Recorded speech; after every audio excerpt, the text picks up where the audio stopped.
Bon, moi personnellement, je trouve que ce podcast, ce podsac, il devient un petit peu trop sérieux. Donc, qu'est-ce que c'est je que ça préfère fait autrement, m'écouter à quel parler moment avec t'as le dit casque ça sur les oreilles. Ouais, mais enfin bon, tu sais, si tu le branchais, ce serait mieux. Hop, Vas-y, branche-le. voilà, je te branche. Donc, tout ça pour dire Brancher une que. guitare. On est tous d'accord. Et vous m'écoutez là? Oui, on Tu m'écoutes, t'écoute. Fred? Oui, mais t'as pas l'air sérieux donc. Mais si, je suis sérieux, je suis toujours sérieux. Quand je mets des lunettes de soleil, c'est que je suis sérieux. D'accord.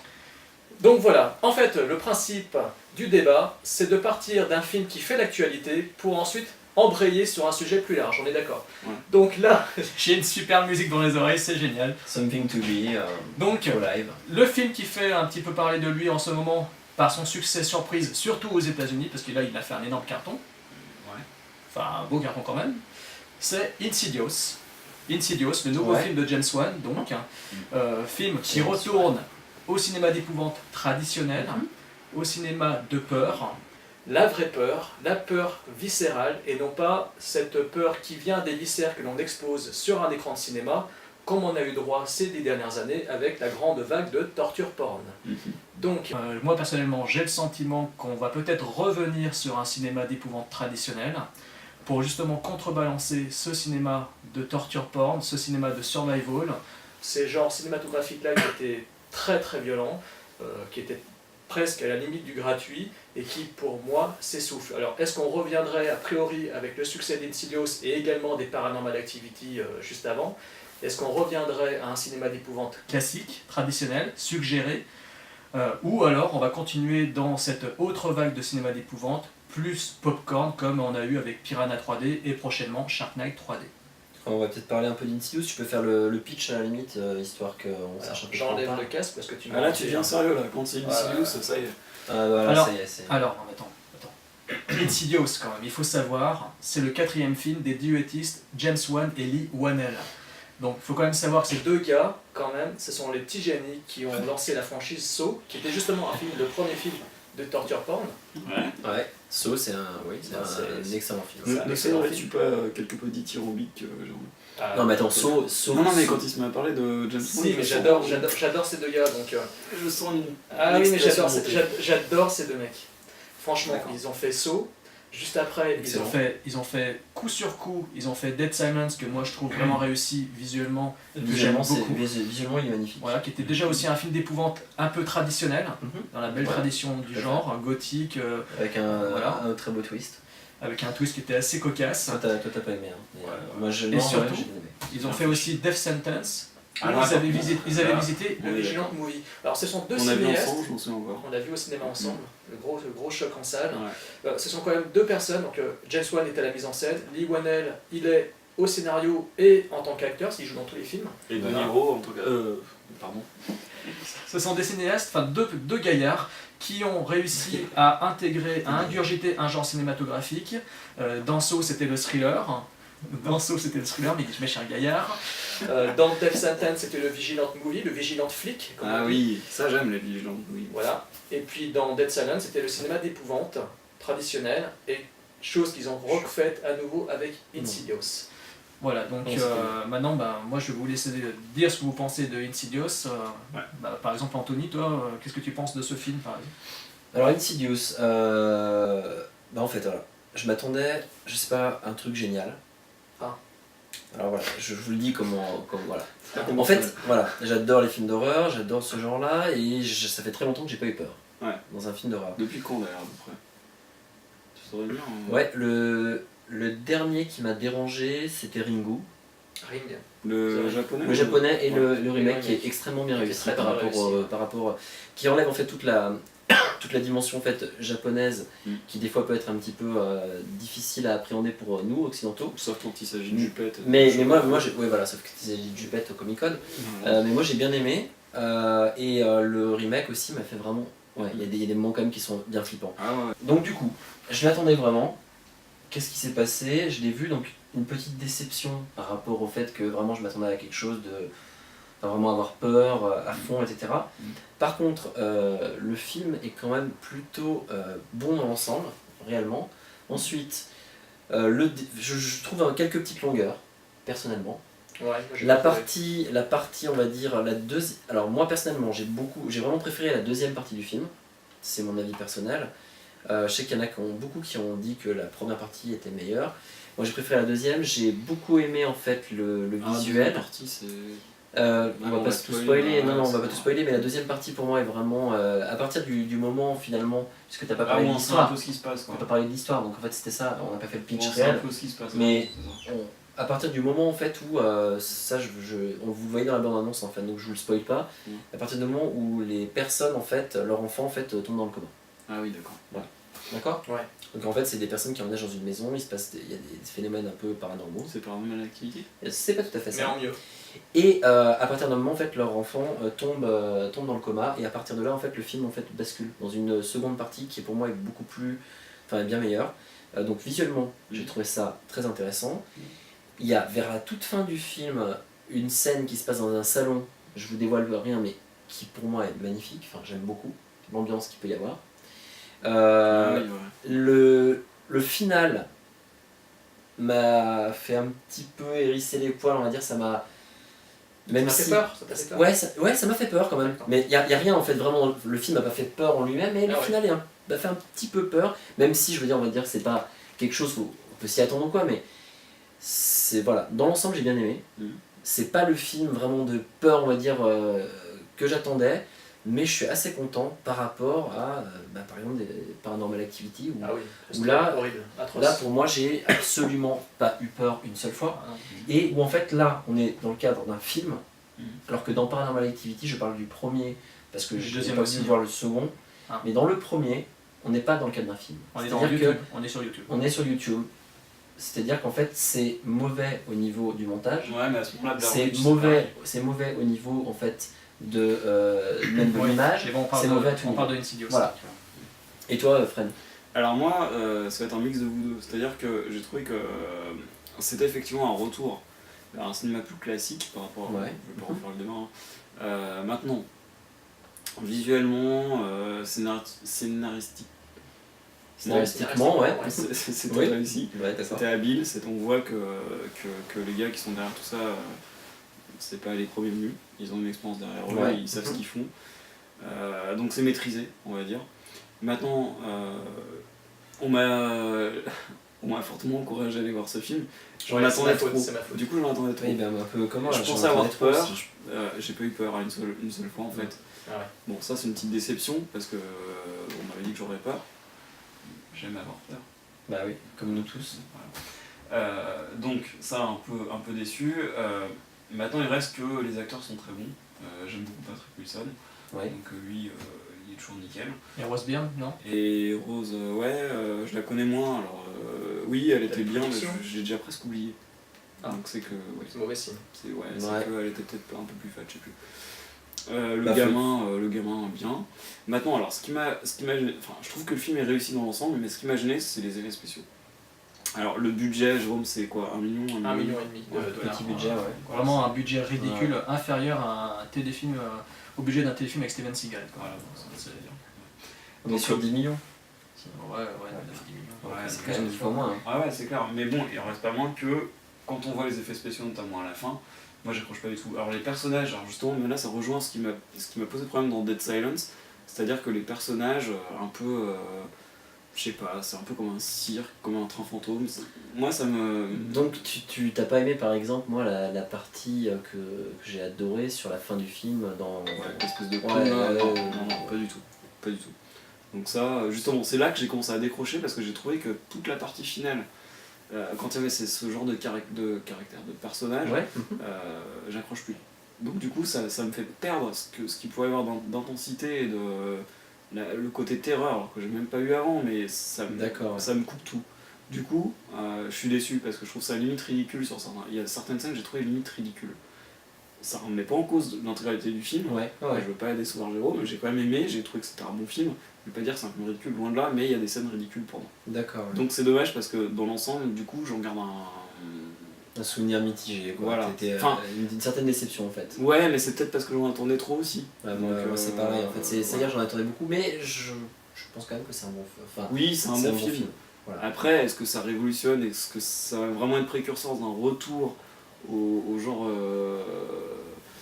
plus classique du film d'horreur? Oui, peut-être, parce qu'il a bien marché au niveau au niveau des entrées, enfin de la rentabilité. Donc peut-être, parce que c'est ça qui compte aujourd'hui. Enfin, D'accord. voilà. Bien, très bien. Bon, on va faire une petite pause de quelques secondes, le temps de montrer la bande-annonce. Voilà, donc voilà, la bande-annonce.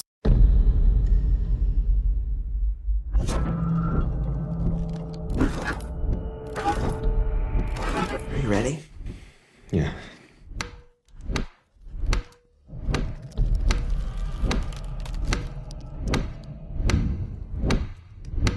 Hey, sweetie. Morning, guys. I would really like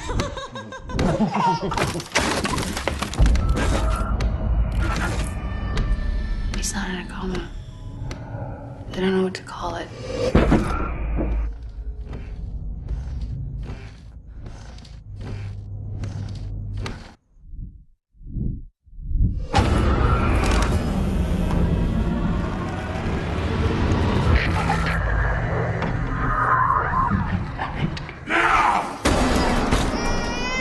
I went into Dalton's room. There was something in there with him. I know someone who can help. We took tri-field and EMF readings of the whole house, wiring, alarm clocks. I don't think bad wiring is the problem here. I want to leave. I want to leave this house. What is it? It's not the house that's haunted. It's your son.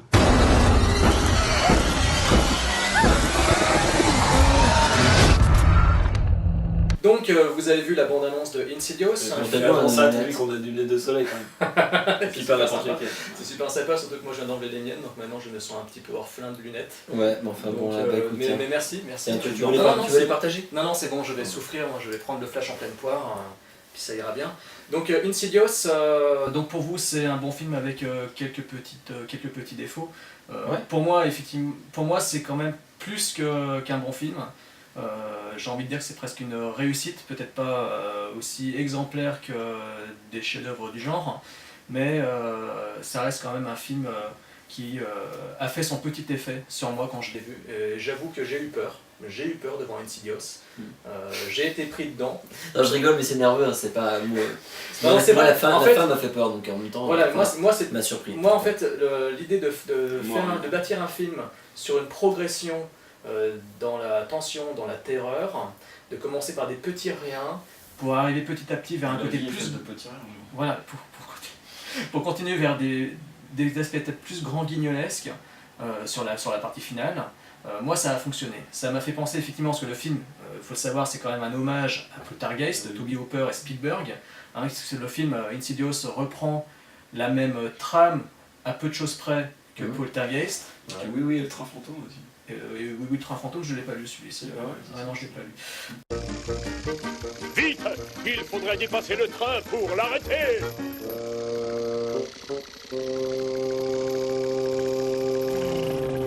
Oh!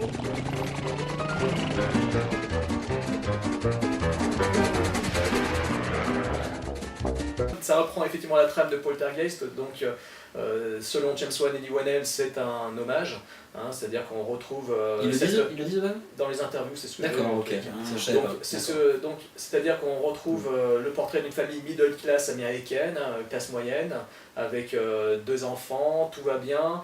Ce sont des petits riens, des petits éléments fantastiques qui s'immiscent dans leur quotidien. Petit à petit, au début, ça fait plus sourire qu'autre chose, c'est pas spécialement terrifiant. Plus le film avance, plus la tension grimpe, jusqu'au moment où l'enfant aîné de la famille tombe dans le coma, de façon complètement inexplicable. Je crois que l'enfant Et là- est né, vous avez un pas de naissance.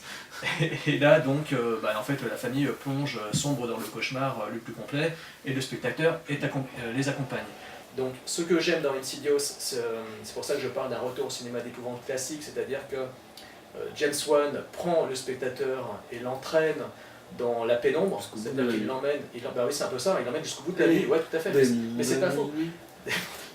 Mais c'est pas faux, en fait, il prend le spectateur par la main et il l'emmène là où le spectateur n'a pas envie d'aller, c'est-à-dire dans le noir, dans l'au-delà, dans l'obscurité, armé d'une simple lampe torche. Et ça, j'aime. Non mais c'est vrai, mais on le voit, enfin dans le film on le voit, mais ça, j'aime l'idée. Mais parce qu'en fait, il y a une chose, c'est qu'on nous y plonge vraiment, pas comme dans Je prends l'exemple de Paranormal Activity, ce que j'avais reproché vraiment beaucoup, c'est le fait qu'en fait on soit laissé à l'extérieur en fait de tout ça. Complètement. Totalement.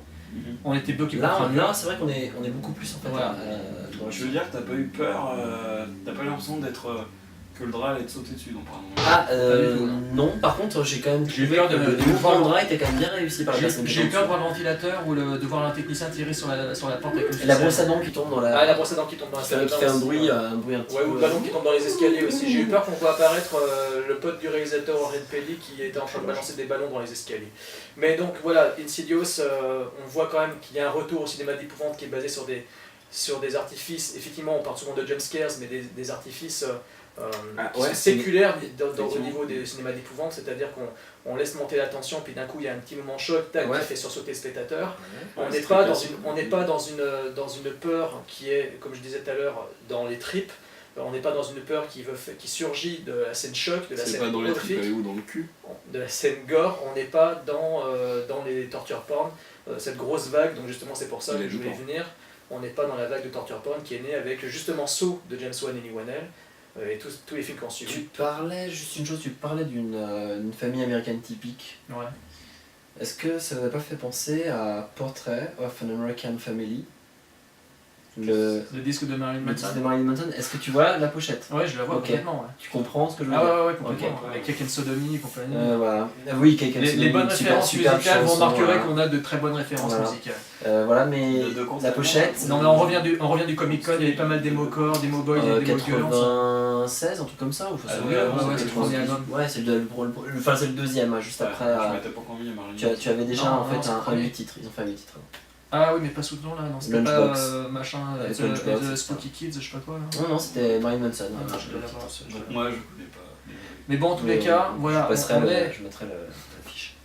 En tous les cas, on est donc effectivement en confrontation complète avec ce que l'on a eu depuis le début des années 2000. Enfin moi en tout cas je trouve qu'on est là dans un film d'épouvante classique. On n'est plus du tout dans cette mouvance à succès qui a eu son succès, les torture porn, les films qui sont donc... survival. Et les survival. Donc, les survival, on le fait surtout dans leur aspect où on met la torture quand même quelque part. Oui, complètement. Parce qu'effectivement, on peut avoir un survival très classique avec des meurtres assez rapides et expéditifs. Non, on a eu des survival. Dans le survival, il n'y a pas forcément la tendance meurtre avec tueur qui traque des gens. Il y a aussi la nature qui... Il y a le survival avec la nature qui s'en prend à l'état. C'est pour ça qu'il faut bien définir. Il y a une distinction à faire. Alors, qu'est-ce qu'on a comme exemple avec la nature ? Le torture porn, le survival avec la nature, on a tous les films tels que Prey, Terreur dans la savane, il y a Blackwater, Open Water, les requins, voilà, il y a tous ces films. D'ailleurs, les requins. Des tourmentelles, c'est la forêt en fait qui tue tous les gens. Ah non, d'accord. Non, c'est Long Weekend, le film original, enfin le remake récent. Ah, Long Weekend des fiançailles, ouais, c'est vrai. Juste pour ça, les requins, on en a quand même pas mal en ce moment. Depuis quelques années quand même, les requins ils reviennent. Avec le super chef-d'œuvre de Rémi Harlin, quand même, Peur Bleue, que toi t'avais adoré, je me rappelle. Les requins reviennent. Ouais, t'avais vachement aimé. Chaque s'attaque. Ouais, mais là on s'éloigne un peu du... On s'éloigne du sujet. Mais par contre, il y a un parallèle qui est vrai. Effectivement, est-ce que finalement le cinéma d'horreur animalier, avec des requins, des alligators, et des pop-corn plein la gueule, en fait va supplanter plus ou moins ce qu'on voit, oui. Je pense. Ouais, parce que l'attaque des tomates tueuses, il va y avoir un 3. J'ai pensé à ça. Jean Debello, il a décidé d'arrêter, puis John Clooney veut plus reprendre son rôle, donc c'est pas possible.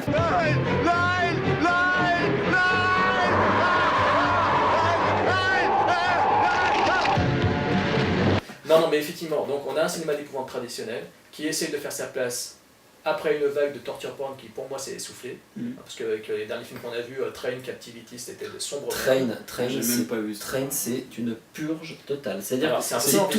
Est-ce que c'est pire que Captivity ? Ah, c'est pire. En fait, si tu veux, c'est pas... Alors, je parle pas du visuel.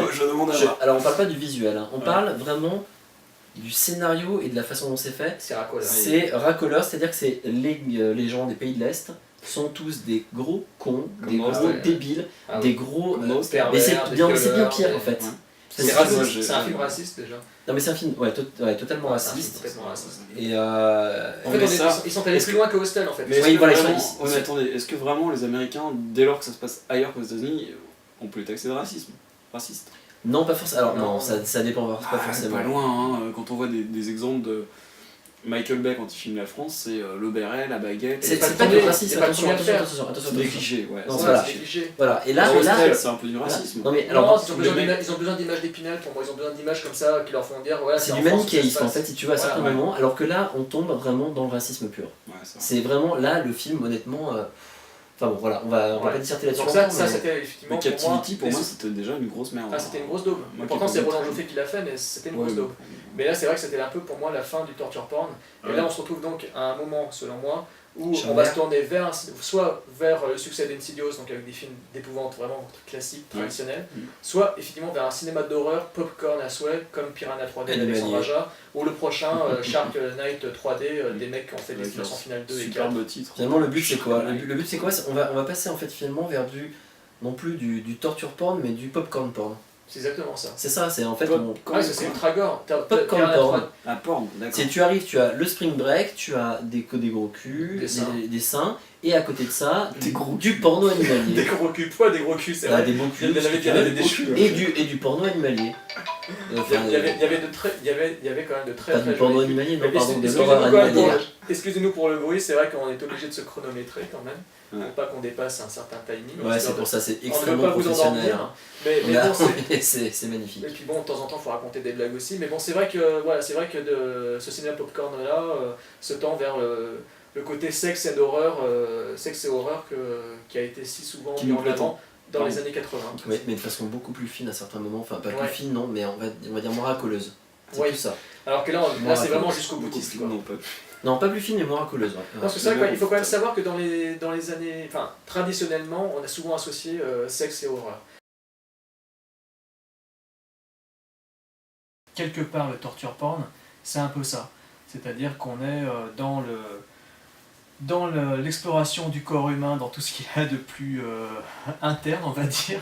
C'est l'exposition des organes, quoi, en gros. Ah, d'accord. C'est-à-dire qu'en fait, il faut quand même D'accord. peut-être définir un peu le torture porn. Hein, c'est un courant qui est connu parce qu'il met en scène souvent des gens qui sont séquestrés, qui sont torturés, et ce sont des films qui sont souvent considérés comme abjects par une certaine partie de l'intelligentsia critique cinématographique, parce qu'on va dans les travers les plus pervers de l'homme, en fait, où en fait le spectateur on flatte ses bas instincts en lui montrant les pires choses à voir. Donc, non mais c'est vrai, c'est un petit peu Alors ça. dans ce cas-là, juste une toute petite question, est-ce que dans la mouvance des tortures porn, on peut mettre des films comme Serbian Film? Bah tout à fait, c'en est un. D'accord. Tout à fait. Et ça, Et par ça- contre, et ça, par contre, c'est totalement réussi. Ah oui, il y a des réussites. Il y a Comme des je sais pas réussites. comment on fait de- Serbian Film. Ah, d'accord. Alors c'est totalement réussi, par contre c'est abject. Il y a une scène particulièrement qui est Ouais, je abjecte. ne le dis pas parce que je ne l'ai pas encore vu celui-ci. Ok, Mais... voilà. mais voilà, ça en fait partie, comme l'autre film qui fait aussi sensation, là, Human Centipede. C'en est un aussi, quelque part. C'en est un aussi. Ouais, Moi, j'ai vu l'épisode de South Park, Ouais, mais j'ai pas qui est par contre raté. Sans iPad. De quoi Donc, Ah, le film, ah, d'accord. donc voilà, ça c'est des tortures porn. Aujourd'hui, moi j'ai le sentiment que l'on commence à s'éloigner de ce courant-là, les gens s'en sont lassés. On a cité les derniers films qui étaient vraiment très très mauvais. Il existe encore quelques réussites que tu viens de citer notamment. Est-ce que pour vous, ce courant va finalement s'éteindre au profit d'un cinéma d'épouvante classique ou d'un cinéma d'épouvante popcorn, ou est-ce que ça va continuer son petit chemin comme si de rien n'était? Pour moi, c'est pas clair. Parce que si on regarde les récentes sorties, en termes de box-office, on va dire que les cinémas plus classiques, les derniers films plus classiques, dans la mouvance plus classique, ont mieux réussi que les cinémas, les films popcorn. D'accord. Piranha 3D, ça n'a pas trop marché. Là, on va avoir Shark. Ça n'a pas marché Piranha 3D alors qu'ils font une suite? Ouais, mais ça n'a pas marché. Je crois que c'est pas allé jusqu'à leurs attentes. Ah bon, ouais, ça Ils m'étonne sont ça. pas. Non, les chiffres, j'avais regardé les chiffres et c'était pas D'accord. Donc, moi, ils vont peut-être faire un 2, ouais, mais. Oui, c'est sûr. D'ailleurs, c'est pas Alexandre Aja. Non, c'est pas lui qui le fait. Et, il y a un 2 qui est en production, c'est sûr. Ouais, et si on regarde Shark Night 3D, bon, je pense pas que ça va faire un carton. Après, moi, je pense qu'ils vont insister dans la veine parce que c'est plus facile, ça va plus vite à faire, c'est plus rapide de mettre des noms dessus, c'est plus rapide d'aller chercher des acteurs de séries télé qu'on place dans des films comme ça. On les avait dans Piranha 3D, il y avait que des acteurs de séries télé. Bah, Enfin voilà, c'est... Non, attends, il y avait quand même Elizabeth Shue, il y avait... C'est vrai, mais il y avait aussi l'acteur de Vampire Diaries. et c'est un second rôle, mais sinon les rôles principaux, c'est... Et l'actrice de Gossip Girl. Tu vois, enfin, ouais, c'est quand même... on va quand même chercher des acteurs de série télé pour tourner l'été, enfin... Voilà, donc je pense qu'ils vont quand même continuer à essayer de faire des films 3D, en 3D, avec des acteurs de série télé, pour sortir l'été, voilà, pour faire du fric, sans réellement chercher une grosse production derrière, au niveau du scénario, au niveau de l'équipe de réalisation, même si pourtant, moi, Alexandre Aja, j'aime bien. Mais... Ouais, bien sûr. Ok, alors juste un petit truc, total budget de Piranha 3D, 45 millions, total domestic gross, 25 millions. Et voilà, donc il a fait pas marcher. Opening weekend, 10 millions. En fait, il a fait un opening weekend correct. Mais il est même pas rentré dans ses... Ouais, c'est ce qui me semblait. Alors peut-être qu'avec dans le reste du monde, ça rentre... Peut-être que les sorties vidéo sur le marché. Voilà, sur le marché domestique, en tout cas, il est... Voilà. Bah, d'ailleurs, intéressant que tu dis ça, parce que les sorties vidéo, quand on parle des chiffres du box-office, on parle toujours de sorties États-Unis, enfin recettes États-Unis, recettes mondiales, mais on parle jamais de recettes Blu-ray, DVD. Hein? Parce que ça marche pas. Ouais, bien sûr. Non, c'est vrai, non, le film n'a pas tellement marché au niveau des ventes. Ouais, non, mais je veux dire de manière générale. De manière générale, ouais, mais ça, c'est un autre débat. Ouais, c'est un autre débat, mais je comprends, mais ouais, c'est... On les prend jamais ces chiffres-là. Il n'a pas fait un carton, puis en France, je crois même que Piranha 3D n'a pas non plus fait le carton escompté. Alors qu'il était pas mal. Donc pour toi, c'est pas clair, parce qu'effectivement, tu penses que ces films-là ne fonctionnent pas, mais... on a le cul entre deux chaises, parce que je pense que les studios ont envie de faire... ce qui marche. Ouais, de faire ces films-là, jusqu'à ce qu'ils en fassent un qui marche pour se dire ça marche, on continue. Ouais. Parce que c'est plus facile, c'est plus rapide, c'est plus facile de placer les acteurs qu'on veut. Ouais, mais Insidious, ça a bien marché. Ça a bien marché. Alors voilà, c'est pour ça que je dis qu'on a le cul entre deux chaises, parce que en même temps, les films qui reviennent à un cinéma plus classique, ils fonctionnent, et en termes qualitatifs, ils sont peut-être meilleurs. Donc il faut voir, à mon avis, on manque un peu de recul, et faut laisser le temps au temps pour voir un peu ce qui va se faire. Mais alors moi, si tu veux mon point de vue personnel, je suis partagé parce que j'aime aussi bien l'un que l'autre. C'est-à-dire que moi j'aime aussi bien, ça n'a rien à voir, mais Michael Bay, dans le genre de cinéma, qu'un film que David Fincher. Ouais. Tu vois, donc moi je vais autant apprécier un film plus classique qu'un film popcorn. Voilà. Donc je pense que c'est pas tranché comme débat et que simplement le temps nous le dira. D'accord. Tony, qu'est-ce que t'en penses? Moi en fait je pense aussi que c'est pas tranché, mais pas pour les mêmes raisons. Le cinéma d'horreur classique à mon sens a toujours existé, a toujours été représenté de façon aux États-Unis, de façon plus ou moins importante. Ouais. D'accord. Avec, en fait, si tu veux, il y a eu une grosse part effectivement dans les années 70-80. Ouais. D'accord. C'est sûr. Aujourd'hui, après, il a beaucoup diminué. Ouais. Aujourd'hui, je pense pas qu'on soit vraiment dans un revival, vraiment. Ouais. C'est-à-dire que non, je pense que si tu veux, on a en fait un soubresaut. Ouais. Je vois pas ça comme un revival dans le sens où on va vraiment repartir sur les mêmes bases.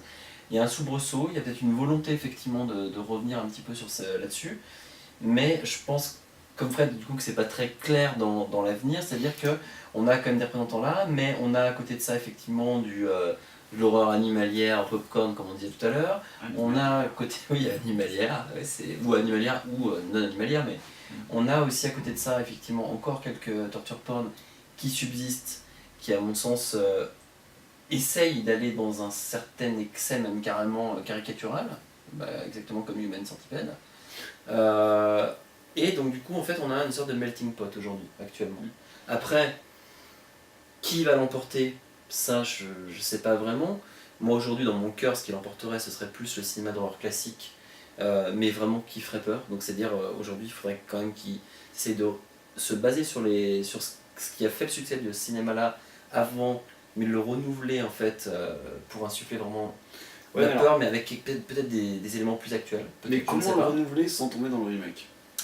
Et tu poses une très bonne question, c'est comment le renouveler sans retomber dans le remake, mais alors que les remakes sont vraiment on peut avoir on a des très mauvais remakes, et on a aussi dans certains niveaux beaucoup trop, mais on a aussi des remakes très bons. Alors le problème c'est effectivement ça, c'est-à-dire qu'aujourd'hui comment le renouveler? On ne renouvellera rien à mon sens de façon vraiment tranchée, c'est-à-dire que c'est comme la musique, c'est-à-dire que il y a un moment où en fait, on va dire presque plus rien ne peut être inventé. Mais par contre, on peut partir sur certaines bases. Ouais, je suis pas d'accord. Si, je pense. C'est-à-dire qu'on peut partir sur... ou alors dans ce cas-là, oui, si, on invente quoi? On invente des nouvelles techniques de film. Ou de film, de façon de filmer. Bah là c'est le numérique. Le numérique, la 3D. Et dans ce cas-là, on peut aimer ou pas aimer. Mais la 3D. La 3D, ça a des années. Ça a des années aussi. Mais quoi qu'il en soit, ça n'a jamais été peut-être développé autant qu'aujourd'hui. Ouais, mais on a fait que reprendre un concept qui existait dans les années 80. Oui, on a repris un concept, mais on l'a amélioré. Et aujourd'hui, je pense que n'importe quel film... Ouais, mais alors, améliorer... Bon, on va digresser, là, mais améliorer... Quel film a amélioré la 3D? À part Avatar et Transformers 3 que j'ai pas encore vu. À part ça. Il y a un peu. Meurtre à la Saint-Valentin. Ouais. En fait, aujourd'hui, je sais plus dans quoi j'ai entendu ça, mais c'est Piranha 3D vrai. pour le plan des deux. Voilà. Non, mais j'ai entendu ça, je sais plus où, mais c'est totalement vrai. Aujourd'hui, les pubs Haribo au cinéma. Ouais, c'est vrai, c'est ce qu'il y a de meilleur. Mieux fait que les films. C'est vrai. Pourquoi? Parce qu'en fait, moi, quand j'ai vois un film 3D, qui m'a dit que quand il emmenait voir ses enfants, il se dépêchait d'arriver avant les... Pour voir la pub Haribo, voir ce style de pub. Et c'est hallucinant parce que je suis allé en IMAX, regarder Pirates des Caraïbes. Donc je mets mes lunettes, on a les putains de pubs au départ, les trucs qui sortent de l'écran, tu te dis waouh, on est là, on est à Disneyland, enfin à la limite quelque part il y a un côté spectacle que tu revendiques et que tu vas la 3D. Et puis finalement, on a le droit de dire putain pendant le podcast. Ouais, bien sûr, non, putain, tu fais chier. Oh, me casser les couilles. Le CSA ne contrôle pas. Bon, pour revenir juste sur le truc, moi je pense que c'est pas très clair. Et je pense qu'on a pas un revival, on a simplement aujourd'hui en fait un melting pot comme je disais, et surtout en fait les genres, on a plusieurs genres. Là où, à certaines périodes, en fait, on avait un seul genre en fait qui prédominait quoi. T'as 1 minute pour parler. Voilà. Non, c'est tout. C'est tout. J'ai vraiment envie que le cinéma d'horreur, le cinéma d'épouvante revienne à un cinéma qui soit vraiment un cinéma de la peur tangible, de la peur qui soit suggérée, et non pas de la peur trop démonstrative. Donc je suis plus en attente d'un cinéma comme ça. Donc j'ai envie que Insidious incite les producteurs à revenir à ce cinéma-là. Je dis pas que le cinéma popcorn et tout, cinéma d'horreur, un peu fun, gore, etc. me dérange, au contraire j'aime bien, ça m'éclate aussi, mais j'aime quand même mieux avoir peur que de rire de la peur. Pour moi le cinéma d'épouvante, le vrai cinéma d'épouvante au sens noble du terme, ça doit vraiment être un cinéma qui me prenne à la gorge, qui m'accroche au... Je veux avoir les mains qui s'accrochent à mon bras de fauteuil, quoi. J'ai pas envie d'être là, rigoler devant un film d'horreur, c'est pas une comédie pour moi. D'accord. Donc voilà. Enfin, c'est vrai que l'humour des fois c'est bien, etc. Des fois on rit d'avoir peur, mais bon, j'aime mieux avoir peur que rigoler. Voilà. Ça je suis d'accord, mais alors ça c'est par rapport en fait au popcorn movie, mais par rapport à tout ce qui est torture porn et survival. J'en ai marre, ça me saoule. J'en ai marre. Donc par exemple, ça fait 10 ans. Ice Pit on Your Grave, t'en as marre. The Collector, t'en as marre. The Collector, je le mets pas vraiment dans un film torture porn. The Collector. C'est quoi? Pour moi, c'était un film, c'était un huis clos horrifique, c'était un ride horrifique, c'était pas un film qui était basé sur la torture. Ça joue sur le suspense, ça joue sur la mise en scène, puis il y a un côté un peu giallo. Non, mais c'est vrai, je sais qu'il a été mis dans il est mis dans les tortures porn. Et pour moi, c'est pas vraiment ça. Est-ce qu'il y a vraiment, enfin, il est question de séquestration dans Collector? Bah oui. Oui et non, parce que. Bah si. Non, mais mec, ça se passe tout totalement. Oui, mais c'est un huis clos, parce que le mec il est coincé, mais il est pas comment dire, il est pas enfermé. Enfin, oui, mais il y a d'autres séquestrations. C'est lui. Ouais, il y a d'autres personnes, c'est vrai. Et Ice Pit un film, ouais, bon, c'est vrai, c'est pas faux. Mais un torture porn comme Collector, ça, à la rigueur, j'en veux bien d'autres. D'ailleurs, il y aura la suite et je sais que je vais être à fond pour le voir. Ice Pit on Your Grave. Ice Pit on Your Grave, bon, moi j'ai vu l'original de Miyazaki et je préfère largement l'original parce que le remake qui est limite trop grand guignolesque sur la dernière partie, il est sympa. Moi j'ai pas vu le remake, mais je trouve pas grand guignolesque. Ça va trop loin, contrairement au premier qui était plus naturaliste au niveau de la vengeance. Je suis en train de raconter, de spoiler le film, donc je vais m'arrêter tout de suite. Ouais. Mais disons que les scènes de violence dans l'original étaient plus brutes, elles étaient plus naturelles. Ouais. Parce que déjà les acteurs étaient amateurs, à part la principale. Là, elle est toute nue, donc c'est brut, original. Ouais, mais dans le remake, ça va trop loin. C'est comme. Moi j'ai détesté, mais c'est parce que j'aime pas ce genre de film. Et donc bon, ça c'est du Rape and Revenge, mais ça c'est vrai que c'est le survival, le tendance viol, vengeance, etc. La dernière maison sur la boule, tout ça. Ouais, c'est un style assez hargneux. Ouais, mais mais moi c'est vrai que c'est pas du tout mon style. Mais après, là c'est le survival, version choc horror, qui va vraiment assassiner des coups. Et le remake de La Colline à des yeux. Là pour moi c'est ouais, c'est vrai.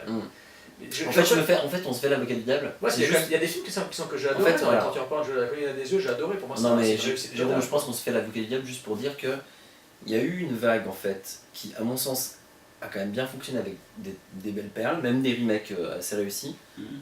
Mais en fait, là, on arrive, je pense, tous les trois à saturation. Je sais pas si toi, peut-être pas toi, Fred, mais moi j'arrive à une certaine saturation dans le sens où. Enfin voilà, j'ai l'impression qu'en fait, la qualité baisse au fur et à mesure. Parce qu'on se redit. On fait des remakes et finalement il n'y a aucune créativité. Et c'est sûrement pour ça qu'en fait on a peut-être besoin en fait, d'un changement de style dans les films d'horreur. Et peut-être que ça sera la même chose dans 10 ans. En même temps, Scream 4. On pourrait se dire, bon, il refait un Scream. Et Scream 4, il s'est réactualisé tout seul. C'est le même réalisateur qui revient combien d'années après le premier Scream. 10 ans. Voilà. Plus, non? Ouais, 10-11 ans, je crois. Ouais. Pas plus. Après le premier Scream, et il fait un truc très très bien. Ouais, il a réussi. Par moi, il a réussi Scream 4. Ouais, j'ai bien aimé. Moi, je pense qu'il y a certains trucs qu'il aurait pu plus développer, mais dans l'ensemble, j'ai bien aimé. Voilà, effectivement. Ouais. Mais bon, pour conclure, donc on a tous un avis un petit peu tranché sur la question, j'ai l'impression. Bah pas tranché. Non, on n'est pas tranché, Jérôme. C'est au contraire, je pense qu'en fait, le débat, il a lieu d'être. Enfin, on a raison effectivement de parler de ça. Pourquoi ? Parce que finalement, on ne sait pas vraiment vers quoi on se tourne. C'est-à-dire qu'on sait qu'on est on peut être à un virage à ce moment-là. Soit ça va bifurquer vers du cinéma d'horreur classique, soit du cinéma d'horreur popcorn, si certains films ont la chance de réussir. De toute façon, les studios il y en aura un qui réussira. Il y en aura un. Maintenant, à mon avis, on est plus dans l'expectative là. C'est-à-dire que là, je pense que les 2-3 prochaines années vont vraiment sceller le destin en fait, du cinéma d'horreur des 10 prochaines années, de cette décennie.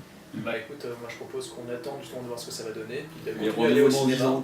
Et de continuer à aller au cinéma, puis on verra ce qui a été la mode pendant cette décennie, parce qu'effectivement, 2000-2010 c'était le torture porn, qu'est-ce qui va être pour 2011-2020 quoi. Donc je pense qu'en 2020, donc à la 551e émission de Podsac, ma foi on saura... Ah t'as compté jusqu'à 500? Ouais, j'ai compté une émission... T'as choisi le chiffre le plus facile quoi, t'es arrivé, t'as mis un 5, un 5, un 1, à compter un épisode... Marc, c'est dans la même consonance que sac, 551. Ouais mais je pense pour ça j'ai bafouillé sur celle de 550 sacs et j'étais pas bien, j'arrivais pas à le dire. Sac, tu te sens mal. C'est un peu comme Wild Gunslinger. Ouais, c'est comme Evil Asymmetry aussi, on en a plein la bouche en fait. Ouais voilà, mais bon, j'aurais bien aimé enlever le The, mais bon. Bon bah écoutez, on va stopper là, sinon on va finir par endormir nos spectateurs, non, jamais. Ils ne peuvent même pas participer au débat. Donc on vous invite à laisser, non mais là, pas participer là maintenant, de suite. Mais on les invite justement à réagir, à donner leur avis sur la question. Ouais, vous pouvez réagir sur nos Twitter respectifs, on mettra sûrement en place d'ici là soit un blog, soit en fait nos adresses mail, voilà, et puis voilà, vous pouvez réagir là-dessus sur ce débat, savoir ce que vous en pensez, effectivement, si comme nous vous êtes dans l'expectative et que vous savez pas trop vers où on va, ou alors si vous dites bah non, voilà, j'ai tel exemple et vous en avez pas parlé parce que vous avez oublié 10 000 films. C'est bien possible. C'est bien possible en fait, voilà. Surtout qu'on a noté beaucoup plus. On avait prévu de parler de pas mal de films effectivement, de pas mal de torture porn. On ne dévoile pas tous les secrets. Mais bon, voilà. Tous les secrets de la production. Si vous avez besoin d'en débattre, on a de quoi alimenter les discussions nous aussi, donc vous pouvez y aller effectivement pour défendre ou pas le torture porn contre le cinéma d'horreur popcorn ou le cinéma d'épouvante traditionnel. Vous pouvez préférer tel cinéma à l'autre, voilà, il n'y a pas de souci. Moi tout ce que je dirais c'est qu'on a envie d'avoir peur, voilà, aussi on a envie de bouffer du bon popcorn. Mais on peut avoir peur et bouffer du popcorn, c'est ça que je veux dire, on peut avoir peur et continuer à bouffer du popcorn. En même temps. Enfin, moi personnellement, si on peut rajouter des animaux, ça me plaira. Si on peut rajouter des putes aussi. Voilà, et à la fois, moi je dis maintenant, fin du débat, messieurs dames. Ouais, je crois qu'il est temps de ça. Vas-y, arrête.